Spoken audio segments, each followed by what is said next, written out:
Balimaw, an bɛ aw fo ni wagati in na foli ɲuman na. An ka matigi ka kanuya la. Ni wagati in na an bɛ fɛ ka kuma an teriw fɛ, kamelew ani sunguruw. Matigi ka duba ka kɛ aw kan. An ka kalankun ye min ye bi wagati in na, o ye kamelew ani fɛn farimanw tani ye. Fɛn farimanw o ye mun ye? N'an bɛ kuma dulɔ ko la, an bɛ kuma fulakisɛ juguw ko la, an bɛ kuma drogue minta ko la, an bɛ kuma cigarette ko la. A dɔw yɛrɛ fana bɛ yen min bɛ kɛ pikiri ye k'a kɛ fari la. Fɛn o fɛn min bɛ mɔgɔ bɔ i hakili kan k'i bɔ i ja kan. Fɛn o fɛn min b'i ta k'i ɲa munumunu, o de bɛ wele ko fɛn fariman. Balimaw, o fɛn farimanw tali kun ye jumɛn ye?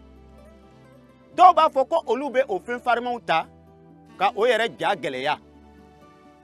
Dɔw b'a fɔ ko olu bɛ o fɛn farimanw ta ka se ka baara kɛ k'a kɛ ka ɲɛ. Nka Ala ka kuma bɛ mun fɔ o fɛn farimanw tali la? Ni anw ye kalan kɛ Bible kɔnɔ, Ephésiens kitabu sura loru a verset 18 la. A fɔla dulɔ ko la ko aw kana dulɔ min ka aw ɲa minimini. Nga aw ye fa Ala ka ni seni na. Ko ni aw ye dulɔ min ka aw ɲa minimini, o bɛ kɛ sababu ye ka aw don kakalaya ciyaman na.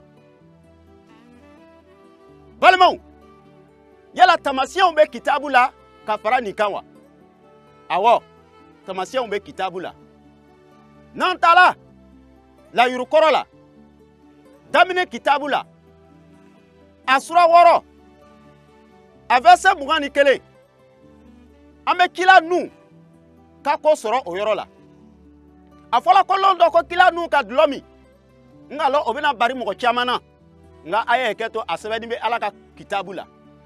Ko a ye dulɔ min k'a yira ka ɲina a yɛrɛ kɔ, k'a to jilangolo, a denw donna, dencɛ kelenni nana a jilangolo ye. O kɛla sababu ye ka danga don ale ni o dencɛ den cɛ. An b'a ye fana daminɛ kitabu la, a sura 19 a verset 31 fo ka se a 38 la, an bɛ Ibrahima dencɛ Lɔti ka ko ye o yɔrɔ la. Ale fana denmuso 2 ye dulɔ di ale ma a ɲina ma, a ye o dulɔ min. Denmusow ye kafuli kɛ n'a ye, olu ye den wolo ni o fa ye. Balima, o fɛn sugu min ye tɛrɛmɔniw, min ye fulakisɛ jugu, ni an bɛ dɔw wele ko bilebile, dulɔ jugu, a bɛ feere 20 chasse la sisan y'o ji glacé.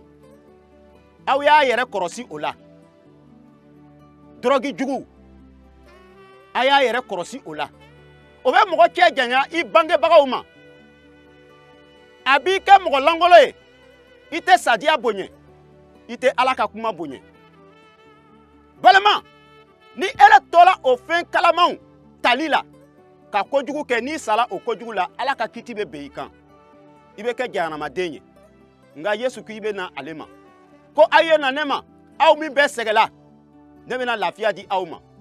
Na Yesu ma balimacɛ, na Yesu ma balimamuso. Matigi Ala b'i kanu na, hali k'i to i ka kameleya la, a bɛ fɛ k'i kisi. N'i sɔnna Yesu ma, a bɛ n'i bɔsi. K'i bɔsi ka bɔ o drogue min, o fulakisɛ ta ani dulɔ min jɔnya la, k'i hɔrɔnya, k'i kɛ mɔgɔ ɲuman ye. I ta ma tiɲɛ fɔlɔ, n'i bɛ nin na. N'i sɔnna Yesu ma, Yesu na i kɛ mɔgɔ kura ye. A ka ni seni bɛna kɛ k'i fa, ka wasa d'i ma. An b'i fola Yesu Krista tɔgɔ la, sunguruw ani kamelew ani ce. Amina.